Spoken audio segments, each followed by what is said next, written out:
আল্লাহ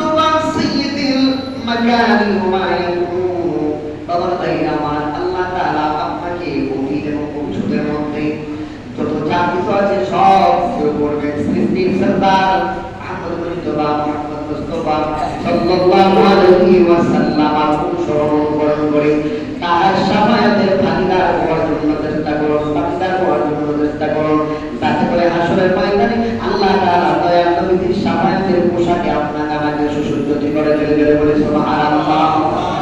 ওই দিন আল্লাহ থাকবে হাকিম, আল্লাহ থাকবে বিচারক। আল্লাহ যখন বিচার করবে একজন সাক্ষী মানবে, একজন তার সুপারিশ করা লাগবে। আর ওই জন্য ওই সময় সুপারিশ করবে আর আপনার পক্ষপাতী হইবে, আপনার আমলের সাক্ষী দিবে, আপনার আমলের প্রিয় নবী দিতে হইবে। বলে সুবহানাল্লাহ। আমরা ভাইয়া আমার ওই জন্য আমার নবীকে মহব্বত করতে হবে, ভালোবাসতে হবে। এরপরে বলা হয়েছে তাআল্লামুল ইয়াওমাল মাসাইলিল ঈমান, সর্বদা ঈমানের মাসালা নিয়ে অনুসরণ করুন, ঈমানের মাসালা জানুন। ঈমানের মাসালা জানলে আপনি ঈমানের পাঠ্যক্রম হইতে পারবেন, আর ঈমানের মাসালা না জানলে আপনি ঈমানের পাঠ্যক্রম হইতে পারবেন না। আগে ঈমান পরে আমল। আপনি সারা রাত করে আমল করলে এই আমলের কোনো ঠাই থাকবে না যতক্ষণ পর্যন্ত আপনার ঈমানের মধ্যে গন্ডগোল থাকবে। কেউ বলেন ঠিক কিনা? এজন্য ঈমান পাঠ্যক্রম করার জন্য প্রত্যেকটা মাসালার কিতাব, প্রত্যেকটা ইসলামিক কিতাবের মধ্যে সর্বপ্রথম বলা হয় তুমি ঈমানের ফয়সালা করো। এজন্য আজকে এখানে লেখা আছে তাআল্লামুল ইয়াওমাল মাসাইল, আমার ঈমান তোমরা প্রত্যেকদিন ঈমানের মাসালা শিখো। ফাইন্নাকা তুরশিদুকুম ইলাল জিনান, যেই ব্যক্তি ঈমানের মাসালা শিখলো জেনে রাখবে ওই ঈমানের মাসালায় তাকে জান্নাতের রাস্তা দেখাইবে। জোরে জোরে বলে সুবহানাল্লাহ।